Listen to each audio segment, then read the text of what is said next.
नमस्कार। एमए उत्तरार्थ की ही बात करेंगे हम आज भी। कल हमने भाषा विज्ञान के विषय में पढ़ा था। भाषा की प्रकृति कैसी होती है। भाषा विज्ञान शब्द के बारे में हमने जाना था कि भाषा क्या है और विज्ञान क्या है, और प्रकृति के बारे में हमने कहा था जो स्वाभाविक है, जो सरल है, वो प्रकृति है। और भाषा की प्रकृति के बारे में हमने नाना बिंदु पढ़े थे कि भाषा अनुकरणीय होती है, भाषा सामाजिक संपदा है, भाषा पैतृक संपत्ति नहीं है, भाषा अर्जित की जाती है और भाषा जटिलता से सरलता की ओर उन्मुख होती है, भाषा परिवर्तनशील है, भाषा नैसर्गिक है और भाषा मानव भावों की पोषक है। ये सारी चीजें हमने देखी थी। इससे ही संलग्न एक और प्रश्न खड़ा होता है जो महत्वपूर्ण भी है और जो काफी सरल है। पहले हम बात सरलता से जटिलता की ओर कर रहे हैं। भाषा की विपरीत जो प्रवृत्ति है यहाँ पर, भाषा जटिल से सरल होती है, लेकिन जब हम अध्ययन करते हैं तो हम सरल से जटिल की ओर बढ़ते हैं। तो यहाँ पर आज हम पढ़ेंगे भाषा परिवर्तन की दिशाएं। हमने कल एक बिंदु के रूप में, भाषा की प्रकृति के रूप में जाना था कि भाषा प्रवहमान है और भाषा परिवर्तनशील है। तो लेकिन ये परिवर्तन क्यों होता है, भाषा में परिवर्तन कैसे आता है, भाषा के परिवर्तन की दिशाएं क्या है। तो जब हम इन बिंदुओं को जानने की कोशिश करते हैं, भाषा के परिवर्तन को जानने की कोशिश करते हैं, तो हमें पता है कि भाषा एक सामाजिक संपत्ति है और कोई भी समाज एक व्यापक स्तर पर भाषा में आ रहे परिवर्तन का भी वहाँ पर गवाह है, और उसी के तहत वो भाषा परिवर्तन के दौर से भी गुजरती है। अब समाज, कोई भी समाज या सभ्यता या संस्कृति या भौगोलिक प्रदेश अगर वो सक्षम है, अगर वहाँ पर सभी प्रकार की सुविधाएं हैं, अगर वहाँ पर आवागमन के साधन हैं, अगर वहाँ पर चालन, पोषण और तमाम सुविधाएं हैं संबंधी, और एक स्थान से दूसरे स्थान पर जाया जा रहा है, आज हम जिसे वैश्वीकरण की संज्ञा दे देते हैं, अगर ये सारी चीजें हैं तो वहाँ की भाषा में परिवर्तन बहुत जल्दी दिखाई देगा। लेकिन इससे इतर अगर कोई प्रदेश ऐसा है जो संपन्न नहीं है, जहाँ की भौगोलिक स्थितियां प्रतिकूल है, जहाँ पर घनत्व कम है, जहाँ पर एक स्थान से दूसरे स्थान तक जाना आसान नहीं होता। मिसाल के तौर पर हम कई पहाड़ी प्रदेशों की बात ले लेते हैं, जहाँ जो बहुत दुर्गम है, जहाँ पर उतना जल्दी आना जाना, आवागमन के साधन मौजूद नहीं है। ऐसे कई देश भी हैं जो विषम परिस्थितियों में हैं, जो उतने संपन्न नहीं है, जो गरीब देश हैं, जो आर्थिक रूप से पिछड़े हुए देश हैं, जहाँ पर अनुकूलताएं नहीं है, वहाँ भाषाएं उतनी जल्दी परिवर्तित नहीं होती। तो ये सारी चीजें भाषा परिवर्तन की दिशाओं में महत्वपूर्ण भूमिका अदा करती है। तो मानव जीवन के लिए उपयोगी सामग्री का उपलब्ध होना और सुखद, संपन्न, समृद्ध, जहाँ पर सर्व साधन सुलभ होते हैं, उन देशों की भाषाएं जल्दी परिवर्तनशील होती हैं। भाषा परिवर्तन की दिशाओं में एक बिंदु यहाँ पर ये भी है। अब ये नहीं कह सकते कि किस समय भाषा में परिवर्तन हो रहा है। ये परिवर्तन ठीक चिन्हित नहीं किया जा सकता कि किस क्षण, किस समय, किस घड़ी ये परिवर्तन हुआ है। इसका परिवर्तन क्योंकि ये धीरे धीरे देखने में आता है। भाषा परिवर्तन की दिशाएं आंतरिक और बाह्य हो सकती हैं, और भाषा में परिवर्तन अगर केवल भौगोलिक की बात की जाए तो वो नहीं, उसके अतिरिक्त उसके अन्य दिशाएं भी हैं, जिसमें अगर हम भाषिक दृष्टि से बात करें तो वहाँ ध्वनि परिवर्तन, अर्थ परिवर्तन, वाक्य परिवर्तन, पद परिवर्तन, ये सारी चीजें महत्वपूर्ण हैं। हम छोटी इकाई से बड़ी की ओर बढ़ेंगे। जैसे कि अगर भाषा की लघुत्तम इकाई की बात करें हम, तो जो ध्वनि है, उसके बाद शब्द, उसके बाद पद, उसके बाद वाक्य, उसके बाद अर्थ। तो इन पांचों बिंदुओं पे बात करते हुए इनमें किस प्रकार परिवर्तन आता है और उससे भाषा परिवर्तन की दिशाओं में भाषा परिवर्तन किस प्रकार होती है, उन सबका यहाँ अध्ययन करेंगे। तो सबसे पहले ध्वनि परिवर्तन। देखिए, ध्वनि चिन्हों की समष्टि से ही भाषा का निर्माण होता है। समष्टि मतलब संसार, तो ध्वनि चिन्हों का जो संसार है वही भाषा है। इसीलिए हमने कह दिया कि भाषा की लघुतम इकाई जो है ध्वनि है, और इसलिए हम ये कह सकते हैं कि भाषा ध्वनि संकेतों पर निर्भर करती है। प्राय ये देखा जाता है कि भाषा के ये जो ध्वनि संकेत है ये बड़े विचित्र रूप से परिवर्तित होते रहते हैं। भाषा में ध्वनि परिवर्तन का ये जो भेद है वो कई बार जब प्रयुक्त होते हैं तो कई बार स्वरों के माध्यम से और व्यंजन के माध्यम से देखा जाता है। जैसे कि कभी किसी शब्द में कभी किसी आदि ध्वनि का लोप हो जाता है, आदि व्यंजन का लोप हो जाता है, आदि स्वर का लोप हो जाता है, कहीं उसके अंतिम स्वर या व्यंजन का लोप हो जाता है। तो इस प्रकार जो लोप होता है या जो जुड़ाव होता है उससे ध्वनि परिवर्तन की दिशाएं तय होती है। लेकिन वो लोप और वो जुड़ाव वहां पर ध्वनि के स्तर पर है, इसलिए हमने इसे इस दिशा को नाम दिया है ध्वनि परिवर्तन की दिशाएं। जैसे कि अगर कभी आदि स्वर का लोप हो, आदि मतलब प्रारंभिक, जैसे अनाज ये शब्द है, तो अनाज में आ का लोप हो जाए तो नाच, तो इस तरह का जो लोप होता है वो ध्वनि परिवर्तन की एक महत्वपूर्ण दिशा है। मध्य स्वर का लोप हो जाता है, जैसे कि लिखा जाता है गर्दन, लेकिन हम कई बार बोलते हैं या कई स्थलों पर बोला जाता है गर्दन। जो र है वो पूरा उच्चारित नहीं है, उसमें स्वर विहीन कर दिया गया है, तो मध्य स्वर का जहाँ लोप हो जाता है वहां पर इस तरह का निर्माण होता है। इसी तरह कई बार अंत्य स्वर का लोप हो जाता है, जैसे कि अगर हम एक शब्द लें शिला, तो उसे मैंने सिल पहुंचाई, सिल भी कह दिया जाता है, वहां पर आ जो अंतिम स्वर है उसका लोप कर दिया गया है। तो इस प्रकार जब हम ध्वनि परिवर्तन में बात कर रहे हैं तो पहले स्वरों की अगर हम बात करें तो आदि में अनाज का हमने उदाहरण देखा, जहां पर मध्य में हमने गर्दन, जब र पूरा लिखा जाता है लेकिन उसे र को स्वर रहित करके गर्दन ऊपर द के ऊपर र लिखा जाता है, तो इस तरह का मध्य लोप और अंतिम लोप जब हमने देखा तो शिला को हम सिल कह देते हैं। इसी तरह अगर और उदाहरण देखें तो निद्रा जो हम बोलते हैं उसे नींद कहते हैं। इस तरह नींद का प्रयोग, इस तरह कुछ चीजों को वहां पर स्वर लोप में और उसमें भी ध्वनि परिवर्तन की दिशाओं में हम देखते हैं। तो ये तो हमने स्वर की बात की, जहां पर आदि स्वर जो प्रारंभिक स्वर का लोप हो रहा है, मध्यम स्वर का लोप हो रहा है और अंतिम स्वर का लोप हो रहा है। लेकिन इसी के साथ हम व्यंजन, जब हम व्यंजन की बात करें, चाहे कवर, चवर, तवर, टवर, पवर, वियर, लवर, तो इन व्यंजनों की जो 33 है संख्या में, इनकी हम जब बात करें और इनका लोप होता है तो वो किस प्रकार होता है। जैसे कि हम स्कंध कहते हैं, कंधे को, उसके स्थान पर केवल कंधा बोलते हैं, और तत्सम शब्दावली, लेकिन हम प्रयोग में स्कंद को कंधा, कंध भी बोल दिया जाता है, तो वहां स का लोप हो गया, तो ये प्रारंभिक व्यंजन लोप में हम देखते हैं। इसी तरह कोयल जो शब्द है, अगर हम मध्य व्यंजन की बात करें तो वहां कोयल हो जाता है, कोयल का कोयल, ई भी लिखते हैं लोग कोयल, तो और लिखा भी जाता है। हमने डिंगल पिंगल में बात की, हमने ढोला मारूरा दूहा जब हम पढ़ते हैं तो साधन बड़ कोयल, वहां कोयला और कोयल दोनों शब्दों का इस तरह का प्रयोग है, मिलता है, तो वहां य की जगह ई शब्द का प्रयोग वहां देखने को मिलता है। तो इस तरह जो मध्य व्यंजन का वहां लोप हो जाता है। इसी तरह अगर हम देखें तो स्वप्न और भी लोप है यहाँ पर और जुड़ाव भी है। स्वप्न को सपना कहा जाता है, कई बार व्यंजन का जुड़ जाता है, जैसे राधा कृष्ण शब्द है उसको राधा कृष्णन बोला जाता है। तो इस प्रकार जब ये समय के साथ ये जो परिवर्तन आते हैं, कंकण को कंगन कह देना, ये जो परिवर्तन आते हैं ये ध्वनि परिवर्तन की दिशाएं हैं, और ये परिवर्तन एकाएक नहीं आते हैं, ये परिवर्तन अन्य भाषा भाषी लोगों के संपर्क में आने से होते हैं, ये समय के साथ होते हैं, या फिर अन्य भौगोलिक आकृति वाले जो निवासी है वो आकर, जिनके बोलने में विभेद होता है, उच्चारण अवयवों की भिन्नता वहां की भौगोलिक परिस्थितियों के कारण होती है, उस काफी कारण होते हैं, उनके कारण भाषा में ये परिवर्तन देखने को मिलते हैं। लेकिन इन सभी परिवर्तनों को हमने क्या नाम दिया है? ध्वनि परिवर्तन। ध्वनि परिवर्तन की दिशाओं के अंतर्गत हमने इन परिवर्तनों को पढ़ा है, क्योंकि यहाँ पर हम ध्वनि की बात कर रहे हैं जो कि भाषा की लघुतम इकाई है, और उसमें हमने बात की स्वर लोप की, स्वर के आगम की, या व्यंजन लोप की, व्यंजन के आगम की। तो इस तरह से भाषा में विविध प्रकार के ध्वनि परिवर्तन लगातार होते रहते हैं, और ये भाषा परिवर्तन की महत्वपूर्ण दिशा है।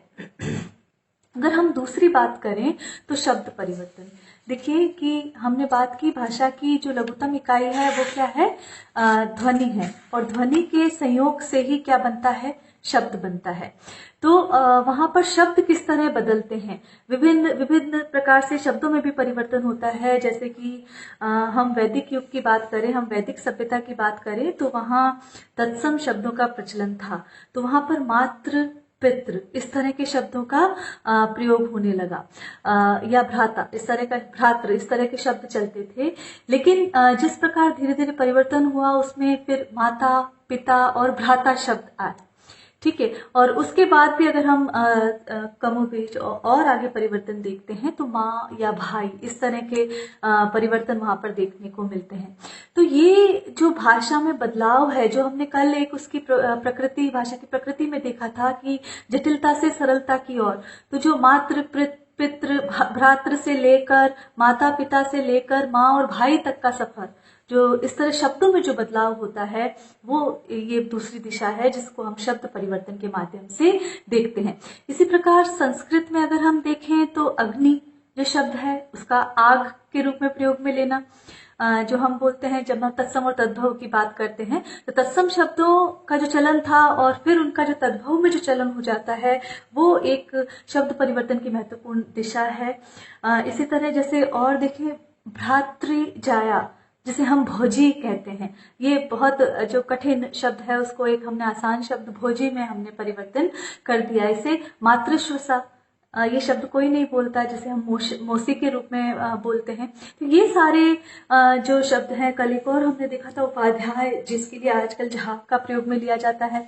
इसी तरह अंगुष्ठ जो है उसका अंगूठा, षंड जो है सांड, इस तरह के जो ये सभी जो शब्द परिवर्तन है वो जो समय के साथ होते रहते हैं, जो वैदिक सभ्यता से लेकर जो सतत भाषा के साथ परिवर्तन होते गए हैं, पाली, प्राकृत, अपभ्रंश के रूप से लेकर आज तक जो परिवर्तन हो रहे हैं, वो सारे शब्द इस तरह के परिवर्तन में हम देख सकते हैं।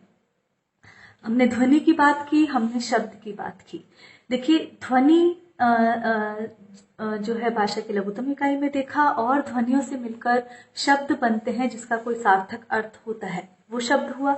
अब उसके बाद जो तीसरी स्थिति है भाषा परिवर्तन की, वो है पद परिवर्तन।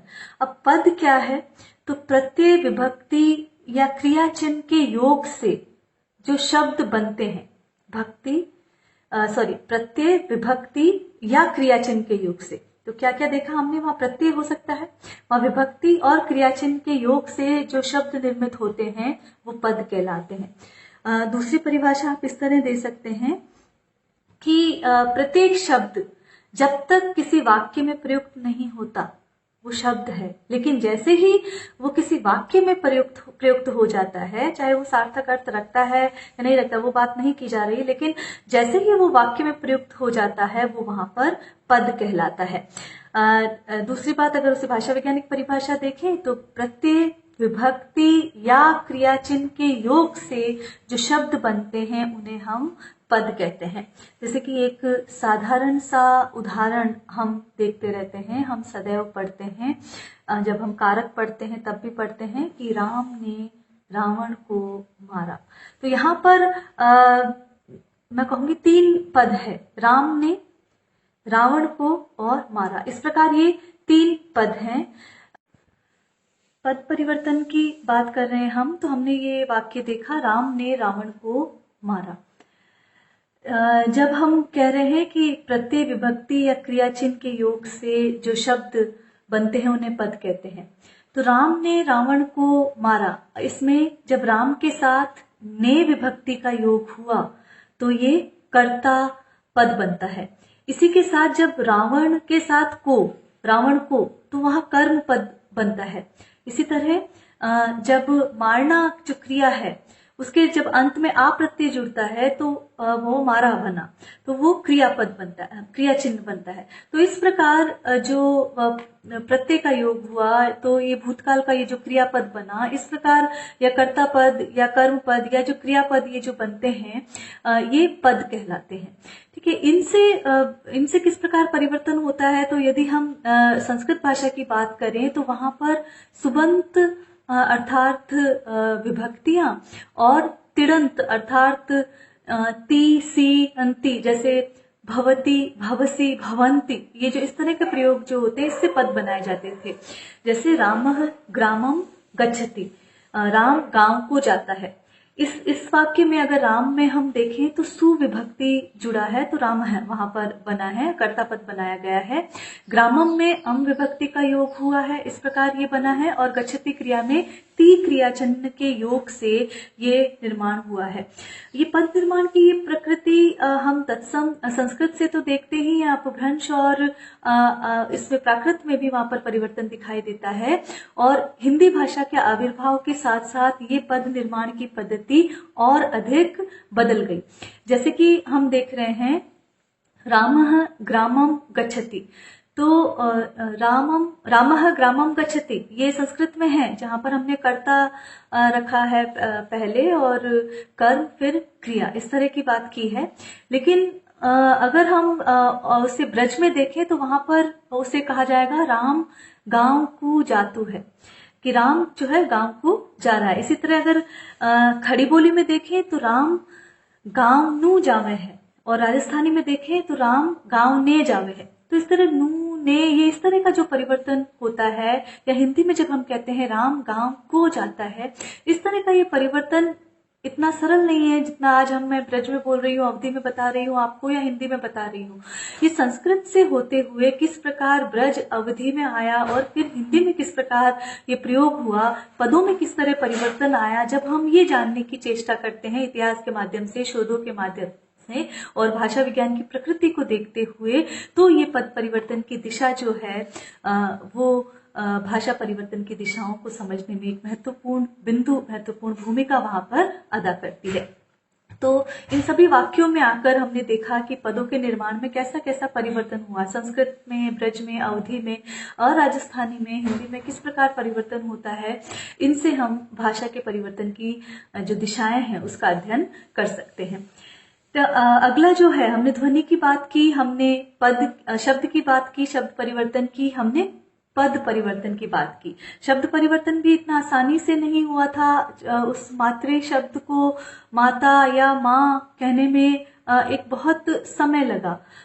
वो अभी कहना बहुत आसान है, लेकिन कितने समय लगा उससे उसकी दिशा जो है वो तय होती है। इसके बाद ध्वनि, शब्द और पद के बाद वाक्य की बात आती है। तो वाक्य परिवर्तन किस प्रकार हुआ, तो इसी प्रकार हम जब देखेंगे संस्कृत में हमें जाना पड़ेगा कि वाक्य कैसे बनते हैं। पहले ये देखें कि पदों के संयोग से वाक्य बनते हैं। शब्द जब वाक्य में प्रयोग होता है तो पद कहलाता है, और पदों के संयोग से किसका निर्माण होता है, वाक्य का निर्माण होता है। तो संस्कृत युग की ही हमें बात देखनी पड़ेगी, क्योंकि भाषा का जो पहला पड़ाव है वो संस्कृत है। तो वैदिक युग की अगर हम बात करें तो वहां पर जो भाषा की बात करें, वाक्यों की संरचना की बात करें, तो वो बहुत ही स्पष्ट और सुव्यवस्थित थी। उसमें ऐसा था कि अगर कोई भी वाक्य है उसमें से पद कहीं पर भी रख दो, उसका अर्थ नहीं बदलता था। जैसे कि यदि यही वाक्य जो हम ले रहे हैं कि मैं गांव को जाता हूं, तो वहां पर अहम ग्रामम गच्छामि ये है। अगर इसको हम ग्रामम अहम गच्छामि, गच्छामि ग्रामम अहम, इस तरह अगर हम कर दें तो वहां पर उस वाक्य के अर्थ में कोई परिवर्तन नहीं होता है, न ही उसकी जो व्याकरणिक संरचना है वो भी वहां पर भिन्न नहीं होती, टूटती नहीं है, छिन्न भिन्न नहीं होती, उसमें किसी तरह का विकार उस दृष्टि से नहीं आता है।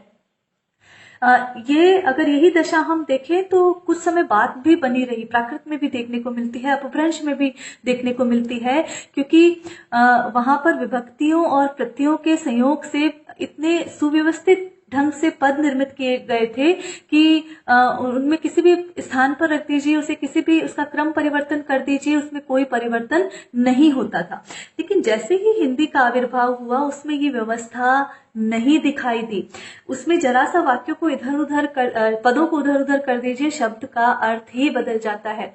जैसे कि अगर हम एक वाक्य लिखें कि शेर बकरे को खाता है, अगर हम इसमें परिवर्तन कर दें कि बकरा शेर को खाता है, तो अर्थ ही बिल्कुल बदल जाएगा। और अगर इस कर्ता और कर्म ये बदल जाना चाहिए, बदल गया, बिल्कुल ही बदल गया, तो यहाँ पर अर्थ यहाँ पर बदल गया। तो हिंदी में ये हमने व्यवस्था की कि पहले कर्ता, फिर कर्म और फिर क्रिया रखी जाए। तो ये इस तरह की व्यवस्था मानी गई, और इसमें अगर हम इसको बदलते हैं तो वहां पर अर्थ वैभिन्न हो जाता है। अंग्रेजी में भी पदों की समुचित व्यवस्था मिलती है, इसी प्रकार की हिंदी की तरह की व्यवस्था मिलती है। उसमें भी किसी पद को कहीं भी नहीं रख सकते, जैसे राम बीट्स मोहन, तो अगर उसमें मोहन बीट्स राम अगर कर देता है तो बड़ा अंतर हो जाता है, अर्थ का अनर्थ हो जाता है। भले ही राम ने मोहन को मारा हो, मोहन ने राम को नहीं मारा हो, वो सारा एक ही चीज हो जाता है। तो यहाँ पर पर्याप्त भेद है। तो वहां पर अगर अंग्रेजी में अगर हम व्यवस्था देखें, राम बीट्स मोहन देखें, तो पहले कर्ता है, फिर क्रिया है, फिर कर्म है। तो इस प्रकार की वहां व्यवस्था है। और संस्कृत में अगर हम देखें तो वहां पर जो लैंगिक दृष्टि से वहां पर क्रिया अलग अलग नहीं है। राम गच्छति है, चाहे सीता गच्छति है, दोनों के लिए एक ही है। दोनों के लिए गच्छति क्रिया का ही प्रयोग हुआ है। लेकिन अगर इसकी जगह अगर हम हिंदी में राम और सीता जा रहे हैं तो राम जाता है और सीता जाती है। तो ये भी एक बहुत बड़ा अंतर है। इसी प्रकार संस्कृत में के वाक्यों में देखें तो विशेषण में भी उसी प्रत्यय या विभक्ति का योग रहता है जो विभक्ति या प्रत्यय संज्ञा पद में लगाई जाती है।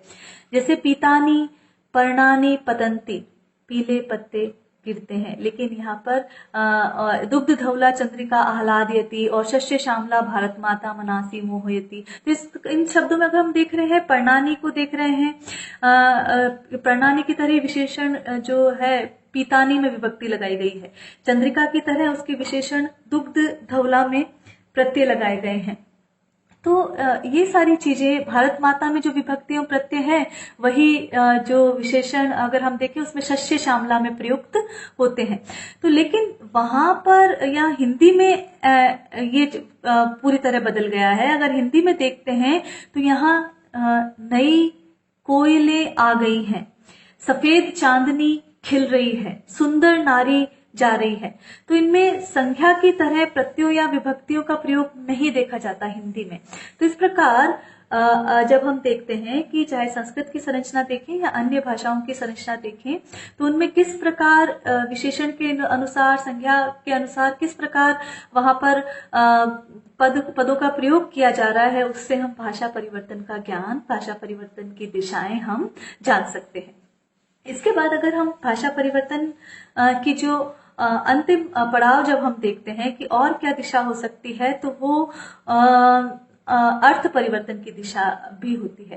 देखिए, जो शब्द पहले एक निश्चित अर्थ के लिए प्रयोग में होते थे, कालांतर में वो धीरे धीरे वो साधारणीकृत हो जाते हैं और उनका प्रयोग एक सामान्य अर्थ में भी लिया जाता है। जैसे कि अगर हम मिसाल के तौर पे देखें तो जो एक तेल शब्द हुआ करता था, वो मूलतः तिल का सार जो है, तिल का सार तत्व जो है, उसके लिए हम तेल का शब्द का प्रयोग करते थे। लेकिन वर्तमान में चाहे वो मूंगफली का हो या वो तिल का हो या अरंडी का हो या किसी का भी हो, वो तेल है। नारियल का हो तो वो तेल है। तो एक उसने अर्थ विस्तार पा लिया, अर्थ संकुचन नहीं कहेंगे, अर्थ विस्तार हो गया उसका। तो इस तरह अगर हम देखें तो पहले जो मृग शब्द का प्रयोग है वो सभी जंगली जानवरों के लिए होता था, लेकिन आज हम मृग शब्द जब देखते हैं तो वो हरिण के लिए प्रयुक्त होता है।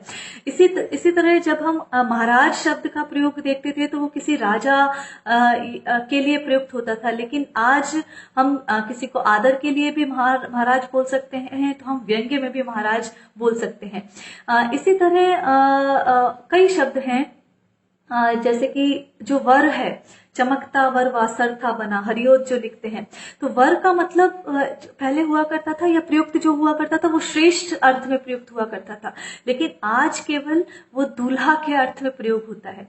तो इस तरह अनेक शब्द हैं जो पूर्व में बहुत व्यापक स्तर पर, बहुत समष्टि स्तर पर प्रयोग में होते थे और उनका व्यापकत्व बहुत होता था। आज वो एक उसे सीमा में निर्धारित कर दिया गया है, या कई ऐसे हैं जिन्होंने व्याप ले लिया है, अर्थ संकुचन हो गया है कईयों का और कईयों का अर्थ व्याप हो गया है।